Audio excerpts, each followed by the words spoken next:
Escucharemos a la asambleísta Viviana Todas y Veloz. todos los aquí presentes sabemos que el actual colapso de nuestro sector eléctrico y los prolongados apagones que a diario está sufriendo el sector productivo y la sociedad ecuatoriana en general son consecuencia del modelo de gestión energética implementado en nuestro país a partir del 2017. No se cumplió con el plan maestro de electrificación y eso lo reconocen al día de hoy todos los sectores políticos. Sin inversión pública desde entonces, hasta que estalló la crisis, no se ha construido nueva generación en el Ecuador en 7 años, ni siquiera se ha terminado Toachi Pilatón, tampoco se le ha dado el debido mantenimiento y reparación al parque térmico disponible, ignorando de esta forma la necesidad de cumplimiento y actualización del plan maestro de electrificación, además sin considerar el aumento actual de la demanda. En definitiva, a colegas legisladores, pero sobre todo a los ciudadanos, que tengo la certeza que hoy están siguiendo la sesión de este pleno porque el tema que estamos abordando es de trascendental importancia para poder aportar a esta crisis energética que atraviesa el Ecuador. Sin duda alguna, sabemos que los últimos gobiernos comparten esta responsabilidad, entre otras muchas cuestiones. El haber violentado el mandato establecido en el artículo 314 de nuestra Constitución, el cual establece que el Estado será responsable, entre otros servicios, de la provisión de energía eléctrica. En todo caso, y llegados a la situación en la que estamos, lo que corresponde en este momento es tener visión de país y de Estado. La política energética debe ser un tema de Estado y para ello aportar en la solución a esta grave crisis en la que hoy nos encontramos. Y quiero ser enfática en eso. Deben entender los gobiernos que la política energética debe ser política de Estado. Y quiero también comenzar indicando que en la disposición reformatoria primera 3, que sustituye el artículo 52 de la Ley Orgánica del Servicio Público de Energía Eléctrica, considero fundamental incorporar junto a empresas privadas o de economía popular y solidaria como posible concesionado para la construcción, operación y mantenimiento de proyectos de generación a los gobiernos autónomos descentralizados. En este sentido, Quito es un ejemplo a seguir para otros gobiernos autónomos descentralizados del país, pues ya se encuentra generando energía eléctrica a partir de la descomposición de residuos sólidos, capitalizando el aprovechamiento del biogás y debería permitirse, además, que esa energía sirva para los ciudadanos de esos cantones, que permitiría, pongo también como ejemplo, lo que ha manifestado el alcalde de Quito, Pavel Muñoz, que con esto no pararía el funcionamiento del metro. Eso, además, permitiría que el sistema nacional cubra la demanda de otros cantones. Respecto a esta disposición reformatoria, considero también además, en aras a evitar confusiones o interpretaciones inadecuadas respecto a su contenido, entendemos necesario que su texto explicite con mayor claridad quien construye puede operar y mantener, pero que en ningún caso habilita a concesionar lo ya construido.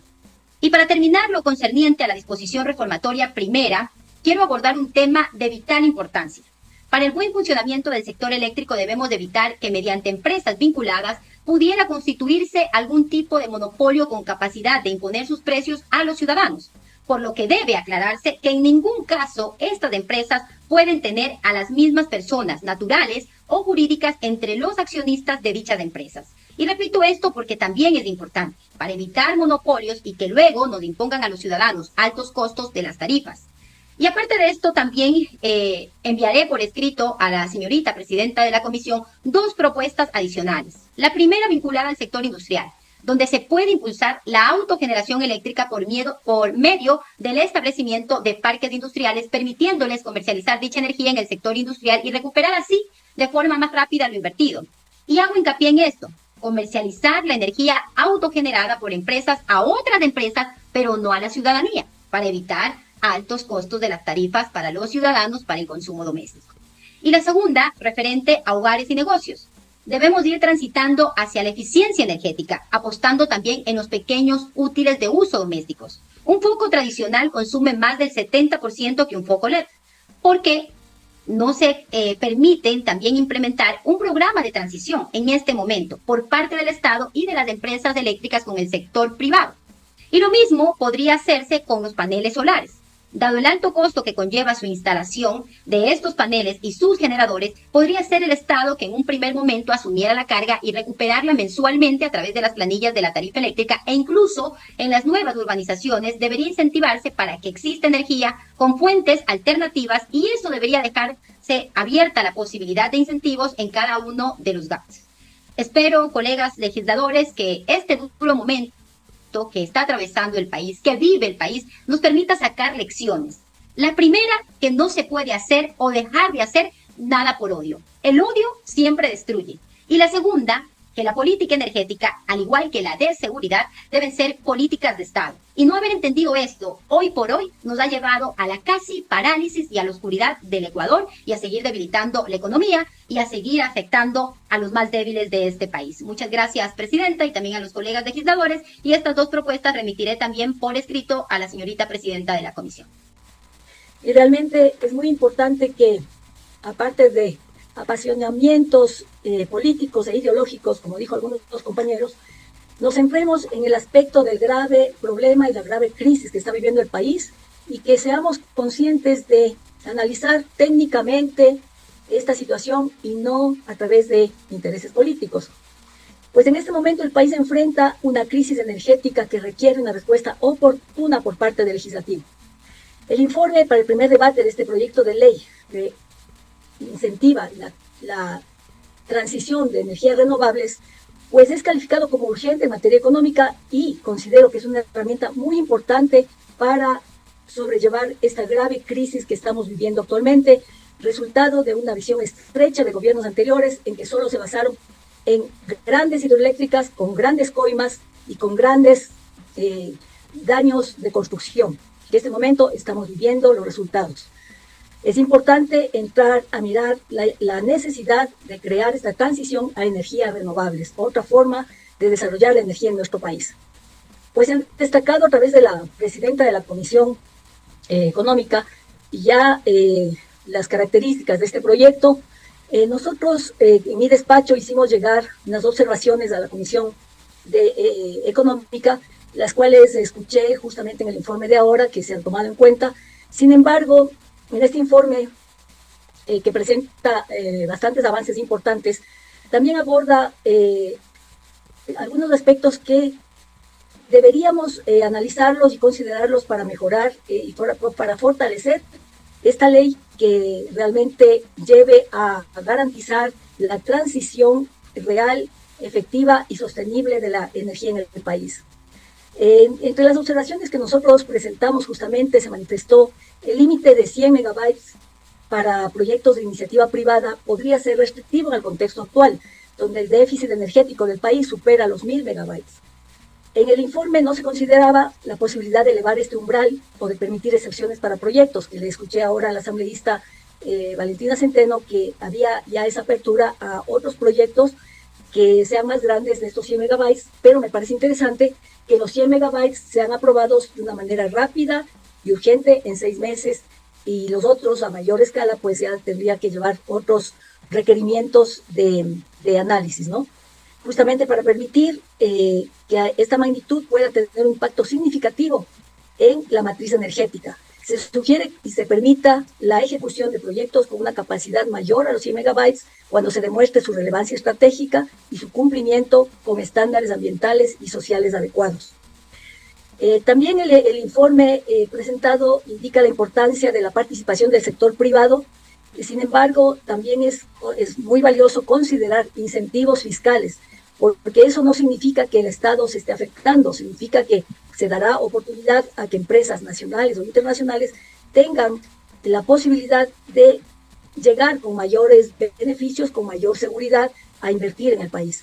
Se recomienda incluir en el artículo la exoneración del IVA y del impuesto a la renta para los primeros años de operación, que se tendría que analizar si son los 10 años o si son solo 5 años, pues eso tendrían que seguirlo definiendo y tendríamos que seguirlo definiendo a fin de que se considere cuántos años de operación de los proyectos de energías renovables con esas exoneraciones puede el Estado garantizar y permitir.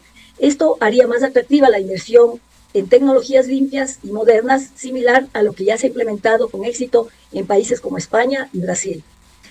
También es importante, si es que se conceden terrenos para bases de centrales energéticas, que también haya concesión a ciertos años hasta que la inversión sea revertida, y eso se dé también una garantía en ese sentido a los inversores. Una vez que hayan recibido su devolución de la inversión, esos terrenos puedan volver al Estado. También, aunque el informe promueve principalmente la energía solar, eólica, la energía solar y la energía eólica, no se explota suficientemente el potencial de la energía geotérmica, a pesar de que el Ecuador cuenta con una geografía adecuada para su desarrollo. Grandes montañas, volcanes, eso ayudaría mucho a desarrollar la energía geotérmica. Sería oportuno incluir disposiciones específicas que promuevan la inversión en energía geotérmica, tomando como ejemplo a países como Islandia y Nueva Zelanda, que han aprovechado sus recursos geotérmicos para diversificar su matriz energética. La inclusión de incentivos específicos para este tipo de proyectos podría hacer una diferencia significativa en la generación de energías renovables en el país. En el informe, pues, no se menciona la necesidad de un sistema de monitoreo continuo de los proyectos de energías renovables. Se recomienda la creación de un comité técnico de seguimiento conformado por representantes del Ministerio de Energía y Minas, del sector privado y organizaciones ambientales que evalúen periódicamente el progreso de los proyectos y garantice su sostenibilidad técnica y ambiental. Este mecanismo es fundamental para asegurar que los proyectos se desarrollen de acuerdo con los objetivos establecidos y para realizar ajustes oportunos en caso de que surjan problemas. Estas observaciones presentadas lo que buscan es fortalecer el proyecto de ley orgánica para impulsar la iniciativa privada en la transición a energías renovables y asegurar que el Ecuador pueda avanzar hacia una transición energética verdaderamente sostenible, fruto de esta crisis que estamos viviendo y que todos debemos poner el hombro para apoyar a salir de la situación grave en la que se encuentra el país. Esto, como dijo algún asambleísta, no debe ser visto desde un punto de vista político ni de intereses ideológicos de grupos políticos, sino debemos verlo realmente como ciudadanos de este país que queremos salir de la grave crisis energética en la que nos encontramos. Estas observaciones buscan fortalecer justamente este proyecto hacia una transición energética verdaderamente sostenible. Por lo tanto, estas recomendaciones apoyarán y permitirán, pues, que salgamos de la crisis energética de forma eficiente, responsable, en armonía con el desarrollo sostenible que requiere nuestro país en estos días. Muchas gracias. La legisladora María Teresa Pasquel señaló que es necesario centrarse en la crisis que se está viviendo el país, por lo cual es necesario hacer un análisis técnico. Este proyecto es una herramienta para sobrellevar esta problemática, señaló. También se refirió a los incentivos fiscales, dijo que brindarían oportunidades a empresas nacionales e internacionales para que obtengan beneficios al invertir en nuestro país. La intervención número 13. Una verdadera tragedia nacional, y no solamente en la parte económica, sino también en la parte laboral. Miles de ecuatorianos han perdido su empleo. Y si hablamos de responsables de esta crisis energética, definitivamente somos todos los ecuatorianos. Y fundamentalmente, amigos que nos están escuchando, nosotros, el pueblo. Porque quienes elegimos a los asambleístas que luego no legislan adecuadamente el beneficio del pueblo y que no legislan los casos de corrupción que nos tienen en esta situación de crisis, son los asambleístas, electos por ustedes, electos por nosotros como electores. Quienes elegimos a los presidentes de la República, que luego no cumplen con el plan maestro de electricidad, somos nosotros, ecuatorianos. Ahora, según expertos, se requieren alrededor de 17.000 millones de dólares de inversión en el sector energético para solucionar la crisis. Inversión a corto, a mediano y a largo plazo. Dinero que el Estado ecuatoriano no lo tiene. ¿Pero por qué no lo tiene? Porque se feriaron el dinero, porque se robaron la plata. En mi gobierno dejamos en ahorros varios miles de millones de dólares. Y si irresponsablemente no se eliminaba esa ley de ahorro llamada del FEIREP, actualmente tendríamos alrededor de 70.000 millones de dólares suficientes para solucionar la crisis que hoy estamos viviendo. Compatriotas y señores del gobierno, se nos vienen crisis y catástrofes peores que las que hoy estamos sufriendo. Dios no quiera, pero ya estamos sufriendo y podría convertirse en crisis la falta de agua. ¿Cómo vamos a solucionar el momento que nos falte agua si nosotros estamos constituidos por más de un 70% de agua? Posiblemente deberíamos pensar ya en proyectos para desalinizar el agua del mar. ¿Pero cómo? Tenemos que volver a ahorrar dinero. No es posible que un país responsable no ahorre dinero. Todos los países que salen de las crisis demuestran su responsabilidad con leyes que les permita ahorrar. Ahí vienen las inversiones que generan empleo. Ahora, vamos al tema de la actual ley orgánica para impulsar la iniciativa privada en la generación de energías calificada como urgente en materia económica. A ver, en la parte pertinente dice, cuando los proyectos sean identificados o por la iniciativa privada y no estén incorporados en el plan maestro de energía, esta lo podrá desarrollar a su riesgo, es decir, la iniciativa privada, previa expresa autorización del Ministerio del Ramo, quien deberá verificar la capacidad técnica, económica, jurídica y demás que se establezcan en el reglamento, siempre que su potencia no supere los 100 megavatios en proyectos de energía renovable no convencional y 50 megavatios en proyectos de energía de transición. Caso contrario, su desarrollo se sujetará de igual manera a un proceso público de selección. Justamente por aquí continúan los problemas. No podemos poner techos a la inversión privada. 100 megavatios todavía siguen siendo insuficientes. Y también esta nueva recomendación, no le pongamos techo a estos proyectos de inversión privada a riesgo de la inversión privada y que no consten en el plan maestro de electricidad. Y les comento algo. En febrero del año 2005, ecuatorianos y amigos asambleístas, se sacó a licitación el proyecto Toachi-Pilatón, que debería estar a partir del año 2010, generando alrededor de 200 megavatios, a un costo de 300 millones de dólares.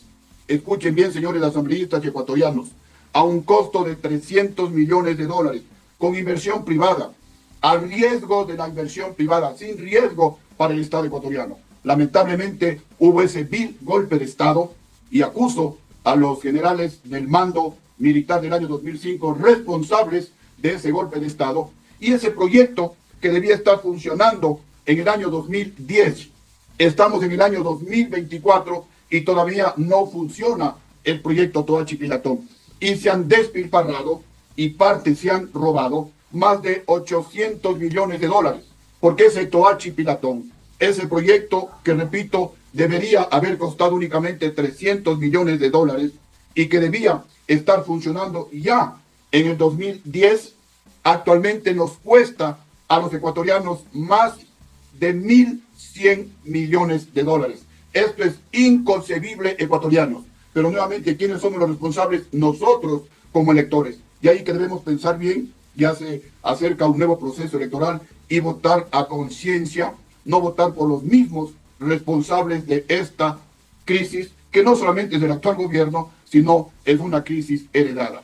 Así que yo recomiendo a la comisión, luego de felicitarles por su trabajo, que no le pongamos este techo de 100 megavatios, sino que lo dejemos sin techo. Ya les puse el ejemplo del proyecto Toachi-Pilatón de 200 megavatios con inversión privada sin riesgo para el Estado ecuatoriano. Si queremos que nos vayamos acercando a esos 17.000 millones de dólares que según los expertos se requieren de inversión en el sector energético, pues no le pongamos camisa de fuerza a la posibilidad de inversión privada bajo riesgo justamente de la inversión privada. Muchas gracias, señorita Presidente, por haberme dado la palabra.